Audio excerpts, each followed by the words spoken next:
날씨가 진짜 많이 덥고 감기도 많이 유행하는 터라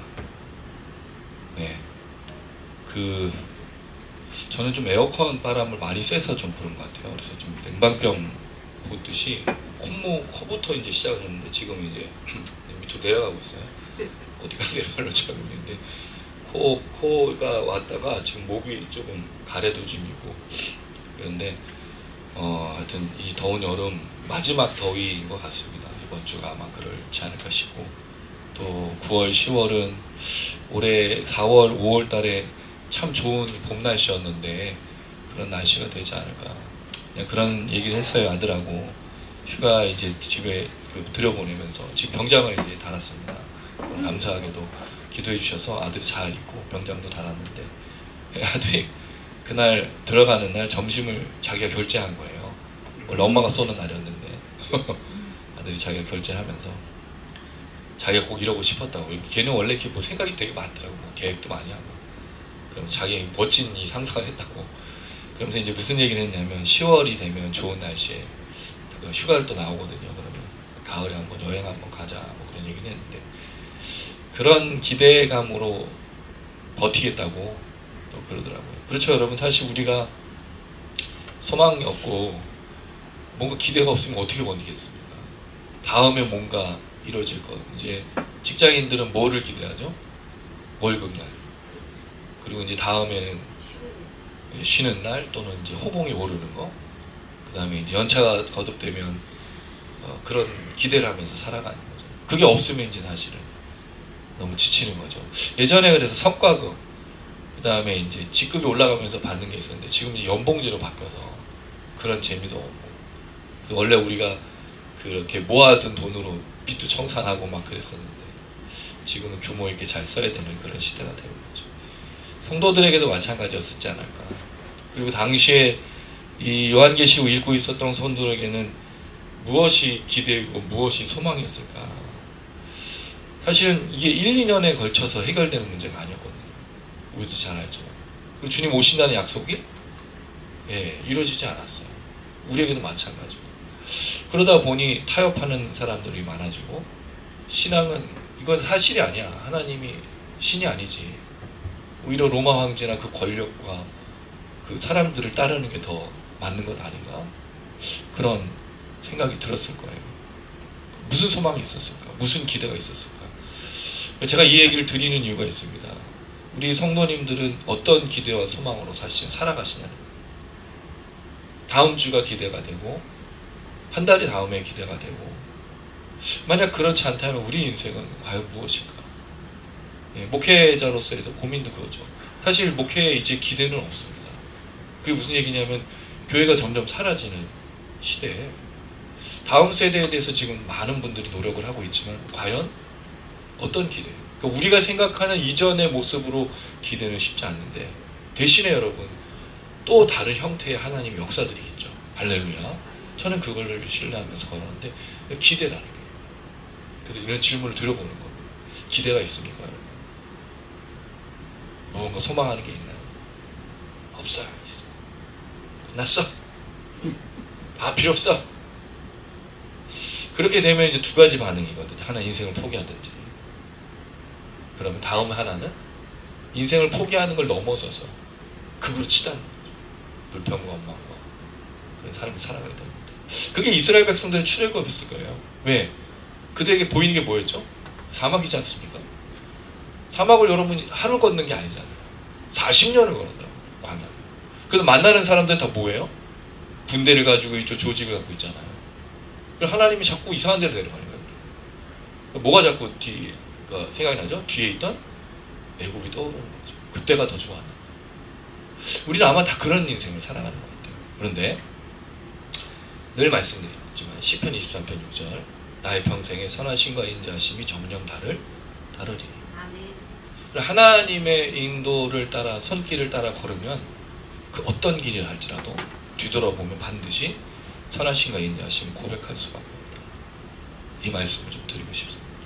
그리고 그게 이 당시에 요한이 만났던 성도들의 이야기였을 거고 그리고 그들에게 오늘 본문을 통해 두려워하지 말라라는 이야기로 시작하는 건 아닌가라는 생각을 합니다.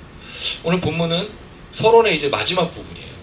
다음 주부터 우리가 이제 에베소 교회부터 라오디게아 교회까지 7교회를 이제 생각해 볼 텐데, 이 서론의 굉장히 긴 부분을 많은 걸 할애하는데 뭐에 초점을 두고 있냐면 예수 그리스도입니다. 그러나 하나님보다 예수에 대해서 집중하고 있어요. 왜냐하면 그가 다시 올 것이기 때문에. 1장 7절 볼지어다 구름을 타고 구름과 함께. 그분이 반드시 오니까 기대와 소망을 저버리지 말고 두려워하지 말라. 그걸 요한이 자신의 경험을 통해서 성도들에게 도전하고 있는 겁니다. 그래서 이 이야기는 오늘 또 굉장히 중요한 이야기예요. 아마 요한계시록 언제 끝나냐라고 저한테 계속 질문하는데 언젠가 끝날 거예요. 걱정하지 마십시오. 죽기 전에 끝납니다. 대신에 긴 이유가 하나하나 살펴볼 때 너무 중요한 내용들이 담겨져 있기 때문에. 그래서 이거를 언제 우리가 또 나누지 않으면, 제가 분명히 말씀드리면 여러분 환상에 별로 기대할 게 없어요. 그 상징을 풀어주는 게 제가 할 역할이 아니기 때문에. 저는 이 이야기를 하는 예수 그리스도가 왜 이 환상에서의 핵심 인물이어야 되는가, 요한의 이 입장을 빌어서 말씀드리고 싶은 거예요. 그리고 신천지나 이단은 뭐에 관련되어 있죠? 극단적인 종말, 그 다음에 그 징조, 이런 거를 자꾸 얘기해서 분위기를 몰아간다는 거죠. 그러니까 전쟁을 자꾸 일으키려고 그래요. 또는 갈등을 자꾸 일으킵니다. 이단과 사이비에서 가정의 화목을, 그 통일교회 원래 이름이 뭐죠? 세계 그 가정평화 그런 거잖아, 이름이. 근데 가정평화예요? 결혼 어떻게 하죠? 모르는 남녀를 막 5,000쌍씩 뭐 결혼시켜. 그래가지고 자기들끼리 막 이혼하고 다투고. 그게 무슨 가정평화야. 그러니까 이단의 말은 믿을 게 하나도 안 되는 거예요, 사이비는. 갈등을 조장하고 긴장을 일으켜서 결국 자기들의 원하는 것만 이루어가기 때문입니다. 그러나 정상적이고 정통적인 그리스도인이라면 뭐에 초점을 맞춰야 되느냐? 예수 그리스도. 뭐예요? 예수 그리스도. 우리 신앙은 처음부터 끝까지 예수 그리스도. 이거 외에는 없는 거예요. 이게 요한이 말하고자 하는 겁니다. 구절은 간단합니다. 이 12절부터 16절까지 자기가 그 들은 이 계시의 말씀을 기록하라고 하는 그 대상이 누군지를 설명하는 내용이 나와 있어요. 내가 누구한테 이 얘기를 듣는지를 자세하게 기록했어요. 자, 그리고 나서 17절부터 그 만난 사람 어떤 반응을 요한이 보이고 있는지, 여기에 나오는 네크로스라는 단어가 있는데 이게 죽은 자라는 뜻이에요. 죽음. 나는 죽은 자 같았다 할 때 나는 죽었다라는 표현을 쓰고 있어요. 근데 실제로 요한은 죽지 않았어요. 근데 더 재미있는 건 이 이야기를 하는 분이 나는 죽었었다고 말했다는 거죠. 요한은 죽은 것 같은 그런 표현을 써요. 죽은 것 같은 사람이었지만 실제로 죽은 자가 지금 살아나서 말하고 있다라고 이야기를 하고 있는 게 굉장히 중요한 표현이에요. 이건 무슨 얘기죠? 당시의 상황을 반영하는 거죠. 사람들은 다 예수를 믿으면서 지금 뭐처럼 느껴지는 거예요? 내가 죽은 자 같아요. 근데 예수님이 뭐라고 하는 거죠? 넌 죽은 게 아니야. 내가 죽었었어. 내가 이미 죽은 자하고 살아있어. 이 얘기를 권면하면서 기록하라. 그래서 19절에서 20절 그 기록하는 7교회에 대해, 그리고 7교회를 뭐로 표현하냐면 7금초대로 표현했다는 거죠. 이 7금초대가 어디서 나오죠, 여러분? 촛대는 어디 있어요? 성전 안에 있는 거 아니에요? 그 성도의 기도를 말하는 상징? 그럼 결국 이 얘기는 뭐냐? 교회에 대한 얘기라는 거죠. 그러니까 이 상징은 이제 예수 그리스도와 교회가 어떻게 감당할 것인가. 그래서 오늘 본문을 어떤 학자는 아가서에 빗대서 설명한 사람이 있어요. 아가서가 교회와 이 예수의 사랑인 거잖아요. 솔로몬이 이제 하나님 또는 예수, 그다음에 그 여인, 술람미 여인이 이 교회를 상징하는 거여서 칼빈 같은 사람들은 이거를 그 상징으로만 표현했어요. 왜? 교회에 이런 말도 안 되는 거를 어떻게 입에 담을 수 있냐 해서 상징으로 표현했는데, 대부분은 다 술람미 여인과 솔로몬의 사랑으로 보지만 거기서 유추하기를 이제 하나님과 교회의 사랑이다라고 이제 얘기를 하는데, 그게 보여지고 있다라고 얘기하는데 좀 너무 많이 갔어. 그 내용을 읽어보면 좀 너무 많이 지나친 것 같다라는 생각이 듭니다. 어쨌든 요한계시록은 그래서 마음껏 상상을 펼치면서 이걸 설명하고 있다는 거예요. 이 구조 속에 이제 오늘 좀 생각해 볼 건데요. 자, 먼저 12절 한번 읽어보겠습니다. 12절입니다. 12절 시작. 몸을 돌이켜 나에게 말한 음성을 알아보려고 돌이킬 때에 7금초대를 보았네. 자, 여기 보면 동작이 두 가지가 반복돼요. 두 가지가 아니라 한 가지가 강조되죠. 돌이키다. 몸을 돌이켰어요. 뒤에 음성을 보라고 돌이켰어. 그럼 결국 내 뒤에서 음성이 들렸는데 말한 사람, 여기에 이제 나에게라고 하는데 에게라는 단어가 나와 함께입니다. 이 전치사가 또는 내 뒤에라는 말도 쓸 수 있는데 어쨌든 나에게 말한 그 음성을 알아보려고, 그러니까 누가 말했는지 알아보려고 몸을 돌이킨 거잖아요. 그럴 때 제일 처음에 들어온 게 뭡니까 여러분? 일곱 금초 때. 자, 20절 한번 볼게요. 20절 읽어보겠습니다. 시작. 내가 본 것은 내 오른손에 7별의 비밀과 또 7 금초 때라. 7별은 7교회의 사자요. 7초 때는 7교회. 자, 7교회가 뭐라고요? 7 금초 때가? 예, 여기 금이라는 말은 없지만 20절에는 7 금초 때를 말하는 거겠죠? 그럼 교회에 대한 얘기를 하는 거죠. 왜? 앞선 11절에 서머나 뭐 에베소 이런 교회 7교회에 대한 얘기를 하니까 그럼 그가 뭘 보고 있는 거예요? 예수, 인자와 같은 이와 함께 있는 금초대가 먼저 들어왔다는 거예요. 그럼 저는 이 얘기를 하려고 하는 게 요한의 얘기라는 거예요. 자, 여기에 나온 7 금초대를 본 다음에 그 다음에 인자 같은 이가 나. 이게 중요한 거예요. 순서가. 먼저 뭐가 보였다고요? 교회예요. 7 교회에다가 이 편지를 쓰라고 했어요. 그 교회가 보였어. 자, 그럼 여러분 교회가 보였다는 말은 교회의 상황들에 대해서 보였다는 얘기잖아요. 근데 정말 그가 봐야 될 것이 무엇이냐? 13절 읽어보겠습니다. 시작. 촛대 사이에 인자 같은 이가 발에 끌리는 옷을 입고 가슴에 금띠를. 촛대 사이에 누가 있어요? 야, 이게 중요한 거죠. 7 금초 때는 그냥 하나로 된 거예요. 가지가 이렇게 나와가지고 이렇게 된 거잖아요. 그 금초대가 다 각자 7개가 있는 게 아니라 이렇게 하나에 나와서 이렇게 나온 게 성전 안에 있는 7 금초대인데 거기를 왔다 갔다 하시는 마치 그런 모습처럼 보이는 그 인자 같은 인 거예요. 그럼 결국에는 이 금초대의 핵심이 뭐냐? 7 금초대가 있지만 그 가운데에 계시는 인자 같은 이를 말하는 게 요한에게라는 거죠. 그럼 뒤에 이제 2장 1절부터 3장까지 나오는 모든 7 교회 사이에 누가 있는 거예요? 인자 같은 이가 있는 거죠. 요한이 이걸 강조하는 거예요. 7 금초대가 보여. 7 교회의 상황이 보여. 근데 그 사이에 누가 있다고요? 인자 같은 이. 인자 같은 이는 우리를 예수 그리스도라고 우리는 알고 있죠.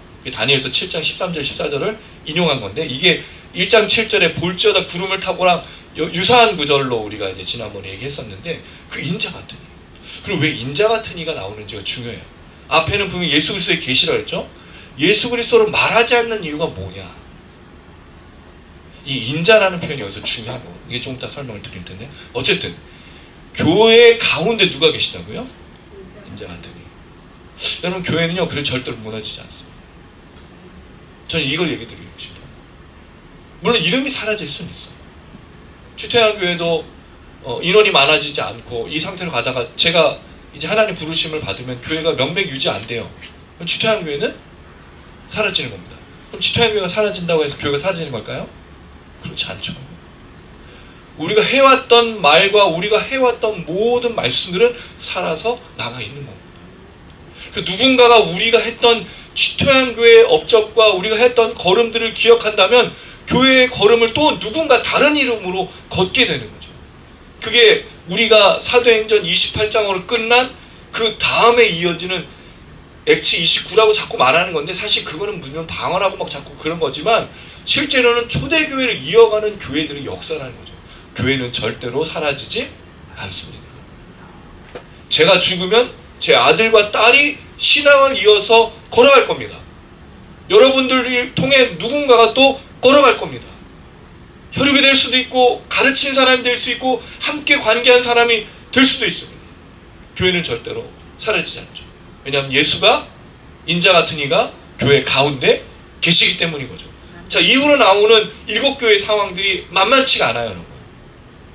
그들이 그 당시 1세기 로마 황제 치하에서 지배와 물질과 여러 가지로 타협하고 어려운 상황, 박해를 받고 있는 상황에서 예수가 함께하고 있다는 사실은 굉장히 중요했다는 거죠. 이건 마찬가지로 오늘 이 시대의 예수도 교회와 공동체와 우리 모두와 함께하고 있다는 거예요. 이거 믿으십니까, 여러분? 이게 중요한 거예요.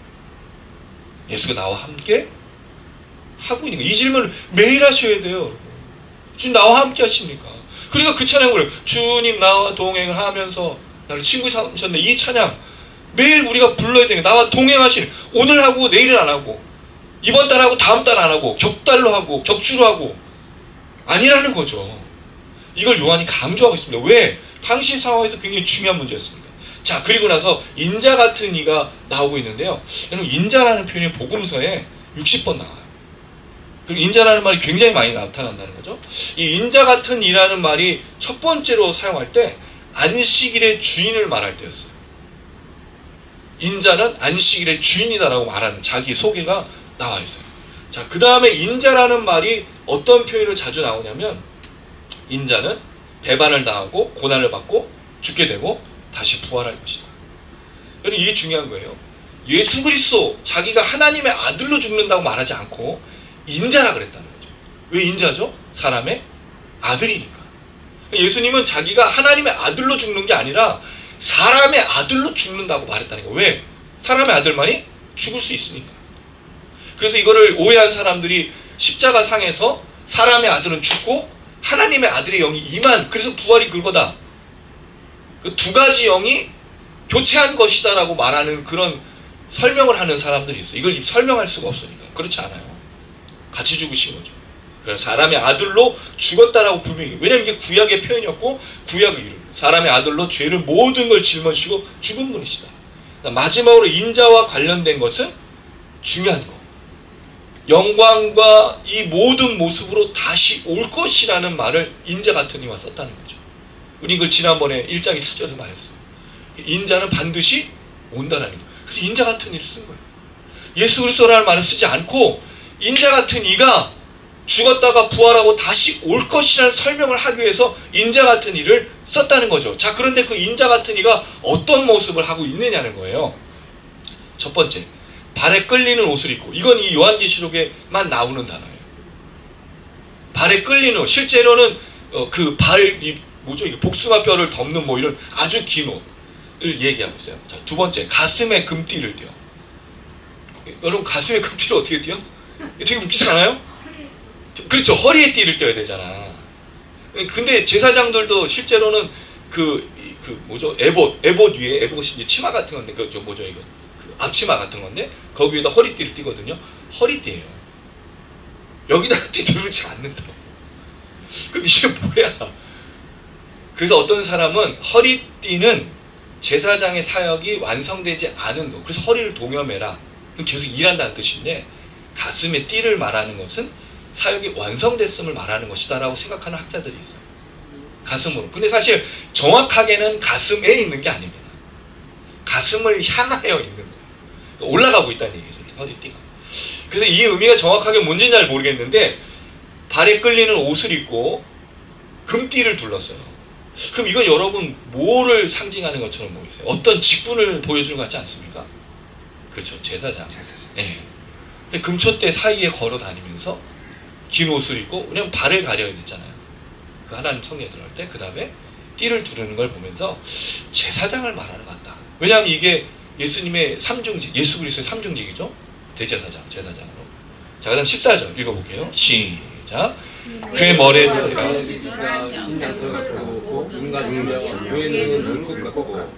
자, 여기 보니까 머리털이 휘었어요. 저는 좋아요. 저는 머리털이 많이 힙니다. 여러분들은 흰머리가 있나요? 부끄러워하지 마세요. 이분도 머리털이 휘었어. 신기한 게 있어요. 옷이 희다라고 말하지 않았다는 거예요. 요한계시록에는 사실 옷이 흰 게 굉장히 많이 나오거든요. 근데 여기 머리털이 휘었어. 이거 몰랐죠? 그 옷이 희기가 눈같이 되고 뭐 흰 양털처럼 돼야 되는데 옷에 희다란 말이 없는 거예요. 이게 중요한 겁니다. 자, 이건 좀 더 설명드리고, 먼저 머리털의 희귀. 자, 근데 이 내용을 설명하는 건 대부분 다 옷에 대한 설명들을 주석들은 했어요. 그래서 이게 정확하게 이걸 뭘 의미하느냐라고 말하기는 좀 어려운데, 잠언서 16장 31절, 제가 좋아하는 말씀 한번 읽어볼까요? 잠언서 16장 31절.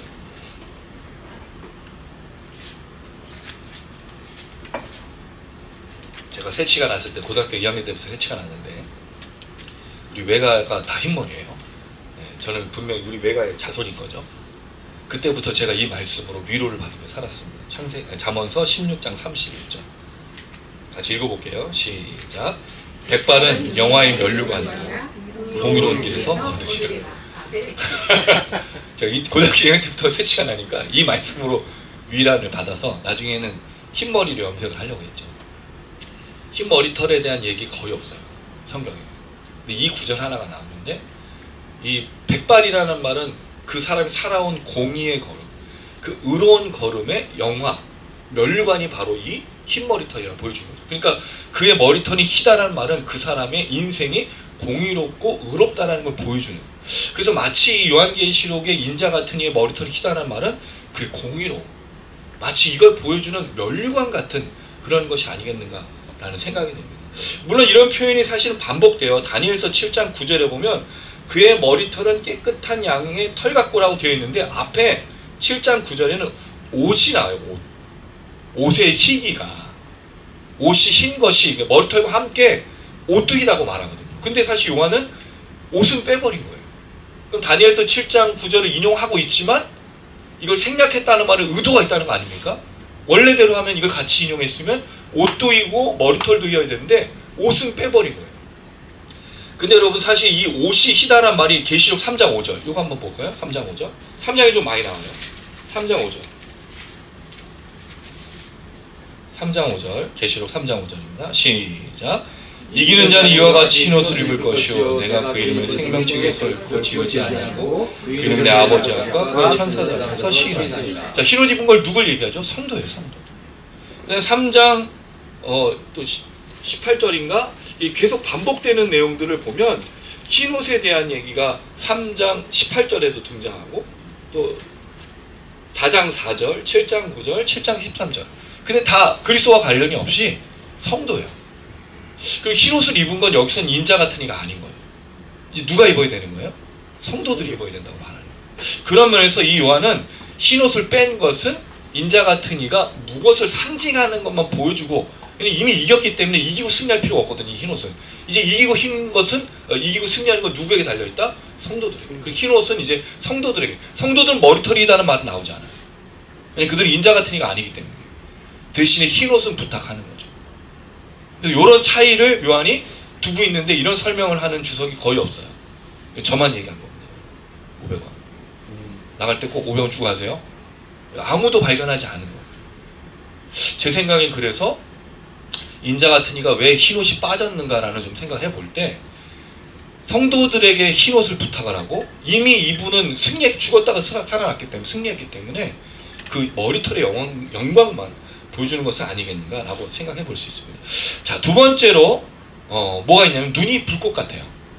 불꽃 같은 눈 하면 우리가 언제 생각이 들죠, 여러분? 눈이 불꽃 같을 때 콧김이 확 나는 거. 주로 심판과 또 증오 뭐 이런 거면 눈이 불꽃 같다고 말하잖아요. 또 한편으로는 이것도 이제 구약을 주로 인용을 하는데 번갯불 같은 또는 눈동자가 그건 주로 하나님과 관련된 표현을 써요.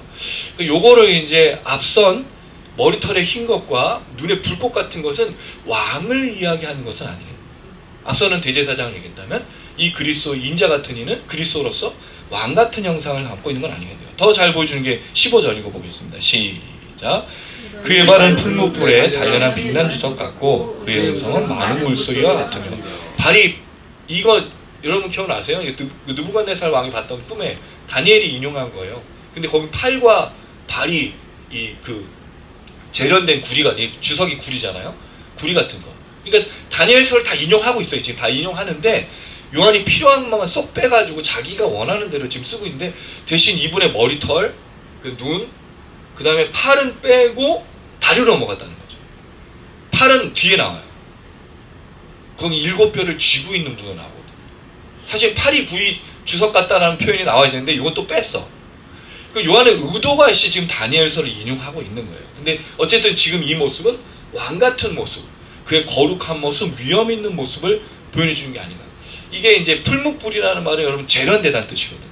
불에 태워서 단련해서 금도 그렇지만 순도를 높이기 위해서 하는 게 재련하는 과정이잖아요. 그거를. 근데 이분은 그렇게 거룩하고 위험 있는 분이다라고 표현하는 거죠. 자, 그리고 나서 많은 물소리. 목소리가 어떤 소리예요? 네, 많은 물소리가 뭐죠? 참 상상하기가 좀 어려워. 그래서 이 많은 물소리랑 연결되어서 나타나고 있는 게 요한계시록 19장 6절입니다. 한번 좀 찾아볼게요. 요한계시록 19장 6절.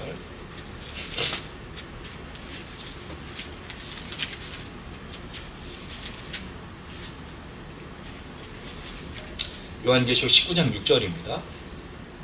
네, 읽어볼게요. 시작. 또 내가 들으니 허다한 물이 음성과도 같고 맑은 물소리와도 같고 큰 우레소리와 같은 소리를 할렐루야 주 우리 하나님 곧 전능하시니가 통치하시리라. 자, 여기 많은 물소리는 이제 성도들이 함성으로 하나님을 찬양하는 그 내용인데, 그때 많은 물소리가 나와요. 그럼 하나님의 소리가 여러 개라는 뜻이죠. 왜냐면 여러 사람이 말하는 것처럼. 그럼 뭘 표현하는 거죠? 웅장함, 그 목소리의 위엄, 광대하심, 장대함.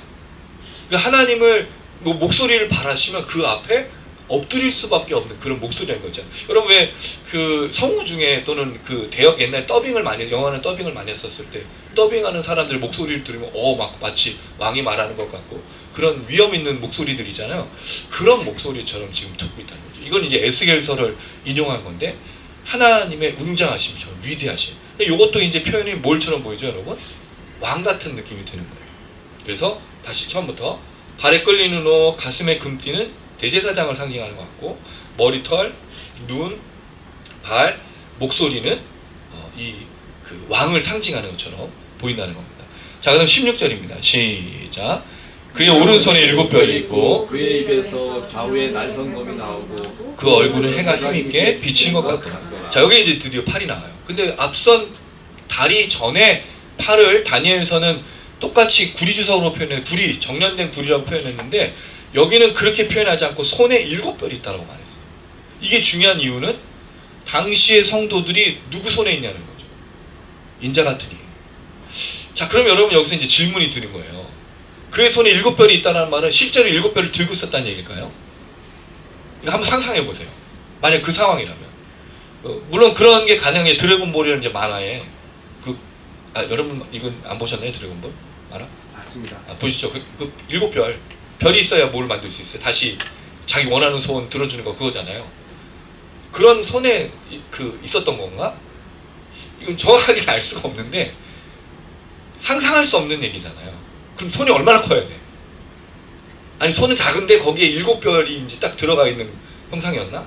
도무지 상상이 안 되는 거예요. 이건 무슨 말인지 실제로 보지 않으면 모르겠어요. 그런데 중요한 건 7별은 뭐죠? 20절 7교회 사자라고 되어 있어. 이 앙겔로스라는 단어인데 천사 또는 하나님의 부르시는 종 또는 지도자 뭐 이렇게 되어 있는데, 그래서 결국 7별이 천사에 관련된 내용이냐 아니면 교회 지도자들에 관련된 내용이라는지 갈릴 수 있는데, 제가 볼 때는 뒤에 이어 나오는 환상을 보면 7별, 7천사들이 땅에 진노를 쏟고 열쇠를 가져서 그 인을 떼고 하는 그런 과정이 나오죠. 그럼 아마 7천사들로 볼 수 있지 않겠는가. 그럼 결국 인자 같은 이가 뭐를 행하시는 거예요? 심판과 권능과 능력을 행하시는 모습을 오른손. 오른손이라는 말이 그 하나님의 우편에 있다는 말이 무슨 뜻이에요? 주로 그 권능, 능력, 선을 상징하는 거잖아요. 공의를. 그런 면에 있어서 하나 7별을 갖고 계실 때 그 부리시는 영들이 어떤 일들을 할 것인가를 보여주는 그의 권세, 이것도 왕 같은 그런 모습을 볼 수 있죠. 자, 그 다음에 입에서 날선검이 나와요. 상상해 보세요, 여러분. 입에서 뭐라고요? 이 검이 긴 검이에요. 짧은 게 아니라 단도가 나오는 게 아니라 긴 칼이 나왔단 말이죠. 근데 좌우의 날선검이란 말은 양날인 거예요. 양날. 그 도가 있고 검이 있죠. 검은 그 양날로 되어 있는데 도는 날이 하나밖에 없어요. 등은 이제 그 자르는 용도가 아닌 거죠. 그럴 때 양날을 가진 칼이 입에서 나오는 거예요.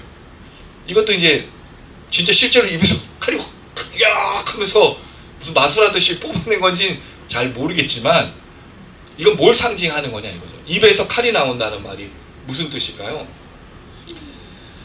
이사야서 49장을 좀 한번 볼게요.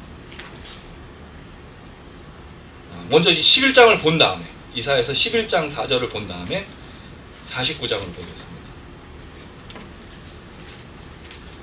이사야서 11장 4절. 요한계시록은 성경을 구약을 진짜 많이 인용하고 있고 자기가 그 생각을 해서 이걸 변형시키든 또는 그거를 인용하든 그런 식으로 사용하고 있는 걸 볼 수 있는데 11장 4절 읽어보겠습니다. 시작.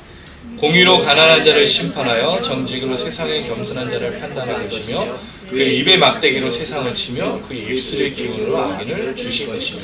입에 막대기가 나오는데 용도가 뭐죠? 공의와 심판인 거예요. 이건 주로 선지자들. 왜냐하면 선지자들이 입으로 막대기를 후려쳤잖아요.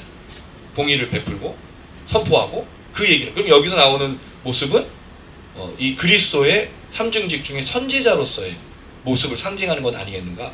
그런데 이게 막대기가 나중에 이사야서 49장 2절로 가시면요 칼로 바뀌어요. 그 입에서 나오는 게 원래 막대기였는데 49장에 가면 칼로 바뀝니다. 그래서 이것을 그 구약의 선지자로서의 그 사명, 그리스도의 역할, 심판을 하시는 그 용도로서 49장 2절이에요. 그 칼로 나오는 거는 읽지는 않겠습니다만 결국 이 내용을 요한이 기억하면서 양날의 검처럼 그 입에서 나오는 심판과 공의를 말하는 것처럼 보여진다. 이걸 신약에서는 이런 식으로 인용하죠. 에베소서 6장 17절을 보시면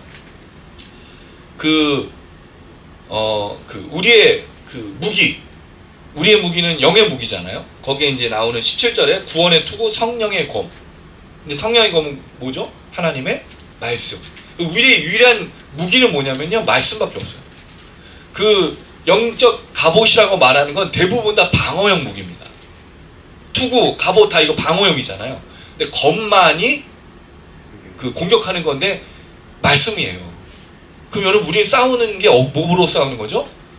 그래서 예수님께서 그 40일 금식하시고 나왔을 때 마귀가 쩔레쩔레 따라와가지고 야, 하면서 어떻게 해보려고 3번 하잖아요. 그때 예수님이 뭐로 물리치셨죠?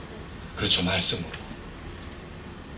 예수님, 야 이 자식아 내가 하나님의 아들인데 엎드려 팍! 이렇게 안 하셨고 말씀으로 다 물리치셨다는 거죠.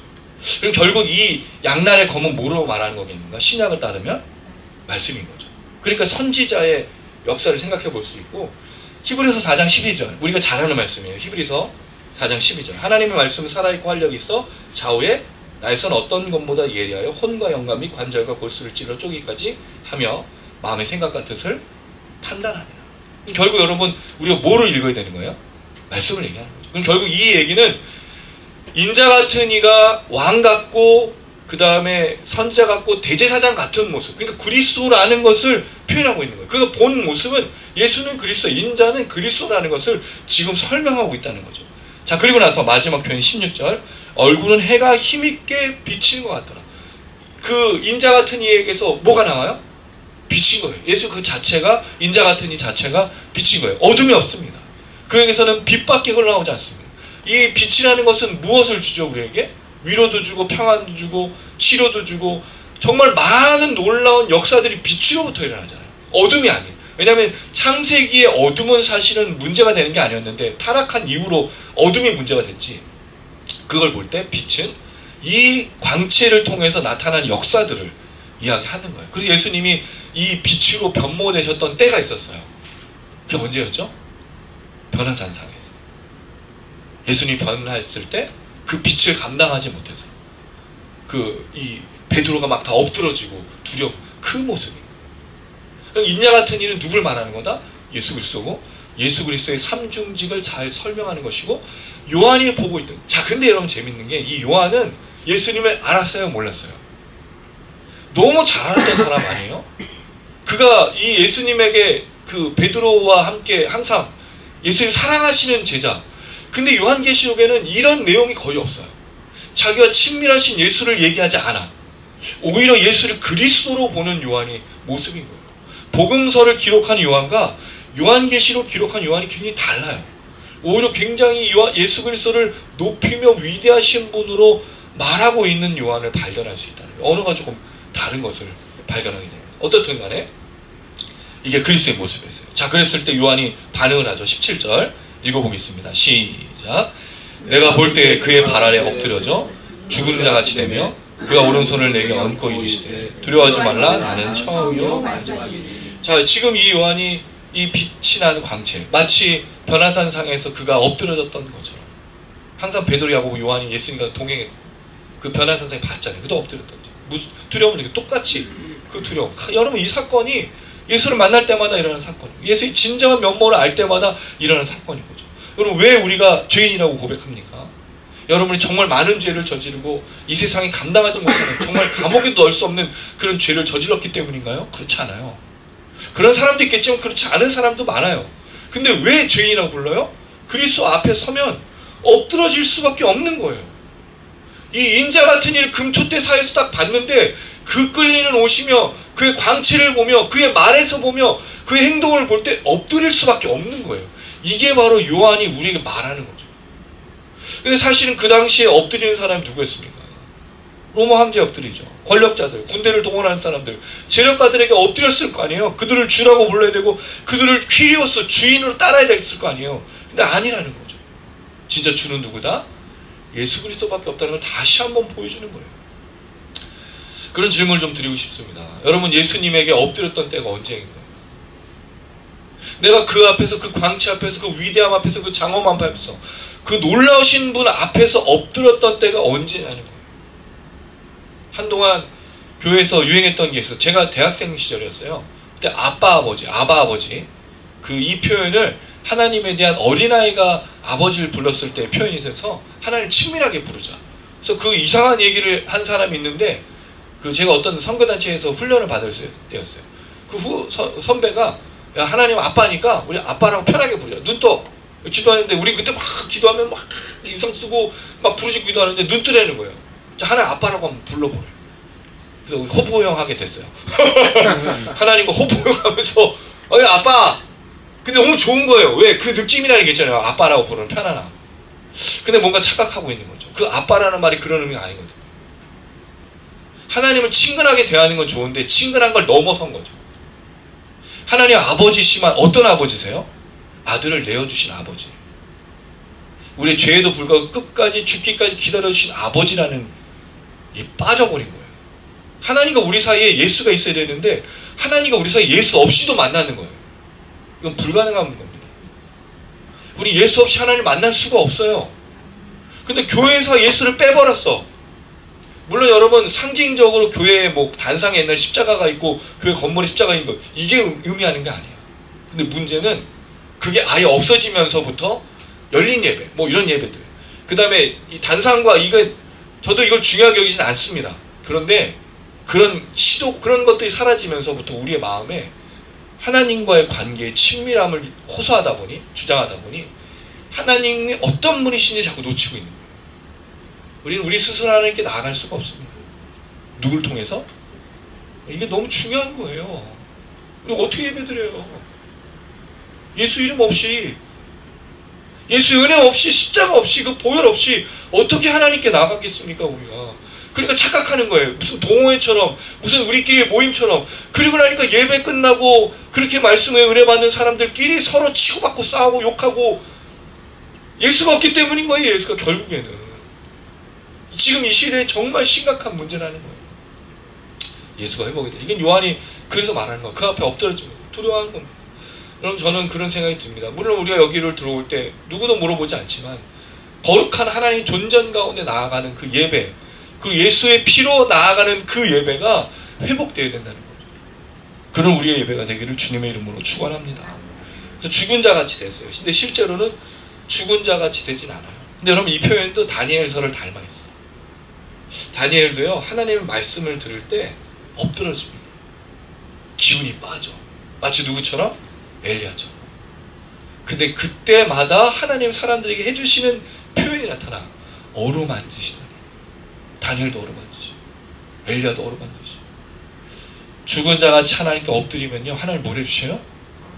어루만지시고. 오늘 표현에 어루만지다는 표현은 없어요.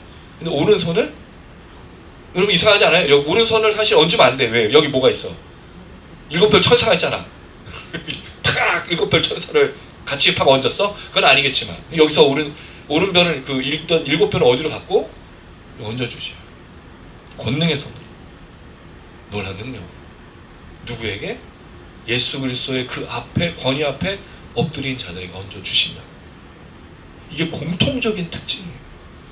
신앙이 이런 거예요. 마치 우리는 보이지 않는 하나님을 보이는 것처럼 믿는 사람들끼리 어떤 분위기를 형성해서 뭔가를 만들어서 예배드리는 것 같지만 실제는 그게 아니라 살아있는 하나님께로 나아가는 그 아주 피부부터 우리 모든 센서를 동원해서 만나는 예배인 거예요. 이게 예배인 겁니다. 근데 우리 착각하죠. 그거를 막 찬양팀이 또는 목사가 어떤 분위기가 그거를 만들어주는 것처럼 그렇지 않습니다. 이미 하나님께서 우리에게 예배를 허락하셨을 때 우리 모든 세포부터 지각으로 모든 것들이 반응할 수 있도록 역사하시는 거예요. 누가? 성령이. 그게 예배인 거예요. 느껴지지 않고 보이지 않지만 우리 영적 감각은 하나님 안에서 지금 있는 거죠. 그래서 이걸 개발해내야 돼요. 이걸 민감하게 발휘해야 돼요. 그럼 어떻게 개발하고 어떻게 민감하게 발휘하겠습니까? 그러니까 좌우의 날성과 하는 말씀으로 돌아가는 거죠. 기도하는 거죠. 그러니까 여러분 기도를 무시할 게 아니에요. 그리고 말씀 읽는 걸 제가 통독하고 백독하는 게 그냥 막 읽는 거 말고 진짜 깊이 있게 읽는 걸 말하는 거지, 그런 의미, 그 패스트푸드 먹는 것 같은 묵상은 문제가 있지만 진짜 말씀을 깊이 있게 읽는 거는요 반드시 하셔야 돼요. 성경 일독한 지 언제 됐습니까? 저는 사실 그런 것들을 별로 주장은 안 하지만 통독하셔야 돼요. 성경 읽으셔야 된다고요. 기도를 안 한다고요? 기도 안 하고 어떻게 예배를 드려요, 여러분? 베이직한 라이프라고 우리가 어렸을 때 배우지 않았어요, 여러분? 베이직 라이프, 기도, 예배, 헌금, 찬양 뭐 이런 거 있지 않았어요? 기본적인 거예요, 그거는. 베이직 라이프지 그걸 통해서 뭔가를 상승하는 게 아니니. 근데 어쨌든 간에 지금 이 예배가 그런 거죠. 우리 세포와 우리 영적인 감각이 발달하려면요 그 예배로 나아가는 거예요. 그 성령께서 여러분들에게 역사하시고 지금 요한이 반응하죠. 죽은 자가 되었어. 근데 오른손을 얹어주셔. 이 인자 같은 이가 손을 딱 얹어 사시면 첫 번째 말 뭐 하라고요? 두려워하지 말라. 두려워하지 말라. 왜요? 이 위험 있고 이 오른손의 별, 입에서 나오고 좌우의 날성검이 나오고 이 영광과 이 위험을 감당하는 건 어떻게 감당해요? 그 앞에서 엎드려져서 죽을 것 같고 너무 무섭고 두렵고 경외로운데 근데 손을 얹어서 두려워하지 말라라고 딱 선포하죠. 자, 그리고 나서 나오는 이 인자 같은 이의 말씀입니다. 뭐라고 처음에 얘기를 하죠? 나는 처음이요 마지막이니. 자, 이 말은 앞선 우리가 이제 하나님께서 알파와 오메가라고 했던 그 말을 받으신 거예요. 이거 설명 한번 드렸죠? 그래서 예수님이 하나님이 하신 말씀을 그대로 가져와서 자기가 하나님인 것처럼 했다는 그 표도 보여드리면서 했던 거. 이거 기억나시죠, 여러분? 기억 안 나면 안 돼요. 몇 주 전에 한 거야, 이거. 기억 안 나시면 안 돼요, 여러분. 제발. 나는 처음이요. 프로토스, 에스카토스. 첫 번째고 맨 끝이야. 알파와 오메가야. 난 이전에 있었고 전에도 있었고 지금 너희들과 함께 있는 사람 하나님이야 라고 얘기하고 있어요. 이게 왜 중요하죠? 왜 처음과 마지막이 중요할까요? 왜 이 요한에게 이 두려움을 느끼는, 그리고 당대의 이 모든 사람들을 대신하고 쓰고 있는 이 성경의 첫 번째 말로 나는 처음이요 마지막이라고 하는가? 그에 대한 설명이 18절에 나와요. 18절 너무너무 중요한 말씀. 동그라미, 돼지꼬리, 땡냥 뭐 이런 거 불출 빡빡빡 별표 해주세요. 18절 시작. 곧 살아있는 자라 내가 전에 죽었었노라 볼지어다 이제 세세토록 살아있어 사망과 음보 열쇠를 가졌노니. 나는 뭐라고요? 살아있는 자. 존이라는 말이에요. 조에 생명, 숨쉬는 것. 요한은 죽은 것 같지만 나는 살아있어. 자, 살아있다라는 게 여러분 처음과 마지막을 설명하는 거 아주 중요해요. 근데 예수님은 사실은 죽었었죠. 그래서 죽었다가 살아난 자, 이 부활을 분명히 얘기해요. 그러니까 이 인자 같은 이는 결국 예수님이 자신을 설명하는 내용이에요. 그럼 요한도 이걸 알고 있다는 거죠. 근데 이 살아있었다라고, 살아있다라고 말한 다음에 전에는 내가 죽었었다라고 얘기를 해요. 자, 그리고 나서 설명이 뭐죠? 이제 세세토록. 세세토록은 한번 설명드린 적 있어요. 영원부터 영원까지. 그럼 예수님은 처음과 마지막이신 이유 매일 살아계시고 죽지 않으시는 분이라고 말하는 거예요. 왜? 요한은 죽은 것 같고 지금 성도들은 죽은 것 같지만 나는 살아있어. 나는 세세토록 살아있을 거야. 죽었지만 살아있는 거야. 왜 그렇죠? 성도들도 죽으면 예수를 믿을 때 어떤 역사가 일어나요? 영원토록 살아나는 부활의 역사가 있기 때문인 거죠. 그러니 뭐 하지 말라고요? 두려워하지 말라라는 거예요. 자, 그런데 여러분 너무 재밌는 게 있어. 이거 진짜 재밌어요. 살아있는데 뭘 갖고 있어요? 사망과 음부의 열쇠야. 이게 얼마나 놀라운 표현인지 몰라요. 사망과 음부가 뭐예요? 사망은 죽음이잖아요. 음부는 하데스, 지옥이잖아. 이 열쇠를 갖고 있어. 여러분 이상하지 않으세요? 예수님 무슨 열쇠를 갖고 있어야 돼 원래? 그렇지. 천국 열쇠를 안 갖고 계셔. 이거 뭐야? 사망과 음부 열쇠를 갖고 있고 왜 천국 열쇠를 안 갖고 있지? 이게 굉장히 중요한 부분이에요. 사실 여러분 이것도 요한이 가지고 온 표현이에요. 요한이 이 열쇠에 대해서 사실은 이사야서 22장 22절을 인용한 것이라고 봅니다. 22장 22절 한번 볼게요. 이사야서 22장 22절.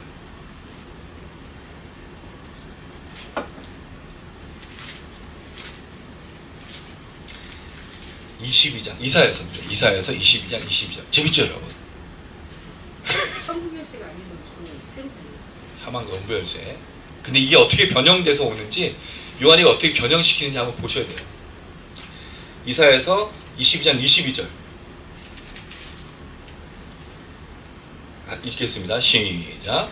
내가 또 다윗의 집의 열쇠를 그의 어깨에 두리니 그가 열면 닫을 자가 없겠고 닫으면 열 자가 없습니다. 원래 이 열쇠의 이름이 뭐예요?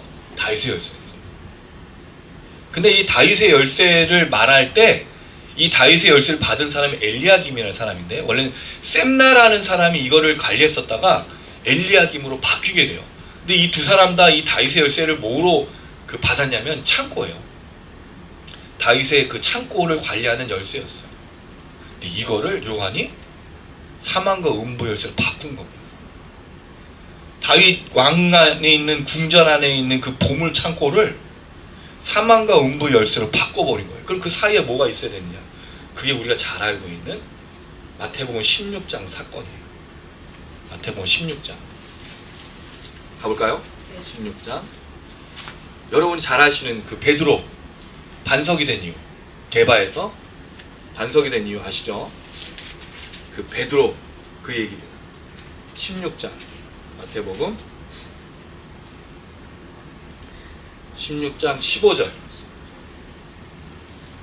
찾으셨나요? 너희는 나를 누구라 하느냐? 16절 읽어보겠습니다. 시작. 시몬 베드로가 대답하여 주는 그리스도시요 살아계신 하나님의 아들이십니다. 자, 이 얘기를 해서 원래 게바였으나 이름이 시몬에서 베드로로 바뀌게 되죠. 자, 그래서 17절 바요나 시몬아 복이 있도다 하나님이 알게 하셨다라고 말한 다음에 18절 시작. 또 내가 내게 이르노니 너는 베드로라 내가 이 반석에 내 교회를 세우리니 음부의 권세가 이기지 못하리라. 베드로라 라고 말하면서 반석, 베드로라는 말이 반석이잖아요. 페트로스, 반석이라는 뜻의 교회를 세우는데 무슨 권세? 음부의 권세. 여기 음부가 나와요. 하데스. 자, 그런데 주시는 그 열쇠는 19절 시작. 내가 천국 열쇠를 내게 주리니 내가 땅에서 무엇이든 들면 하늘에서 내게 주시고 내가 땅에서 무엇이든 풀면 하늘에서 들리라 하시리라. 천국 열쇠를 주셨어. 근데 주로 여러분 이 천국 열쇠 우리 뭐로 생각했어요? 이것도 되게 오해하고 있는 구절 중에 하나예요. 그래서 마치 내가 여기서 사람들과의 관계 속에서 뭔가를 묶으면 하늘에서 묶여가지고 네가 일이 안 돼.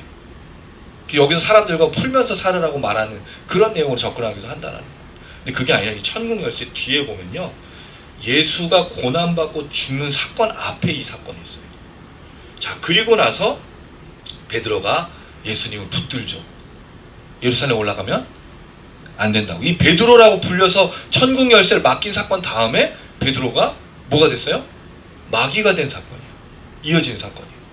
자, 그게 바로 하나님의 일을 생각하지 않고 사람의 일을 생각한다는 23절의 말씀이고, 24절 나를 따라오려거든 자기를 부인하고 자기 십자가를 지고 나를 따를 것이니라 말한 다음에 천한 얻고도 제 목숨이 무엇이 유익하냐라고 말하는 내용을 가지고 오는데 28절 읽어보겠습니다. 시작. 진실로 너에게 이르노니 여기 서 있는 사람 중에 죽기 전에 인자가 그 왕권을 가지고 오는 것을 볼 자들도 있느니라. 결국 천국 열쇠가 뭐예요? 예수 그리스도 믿는 거예요. 구원 받는 걸 말하는 겁니다. 다른 게 아니에요. 그럼 결국 그리스도를 인정하고 그리스도를 믿는 게 천국 열쇠잖아요. 자, 근데 여기서는 왜 사망과 음부 열쇠가 됐냐는 거죠. 예수는 지금 그리스도로서 죽었다가 살아나셨죠?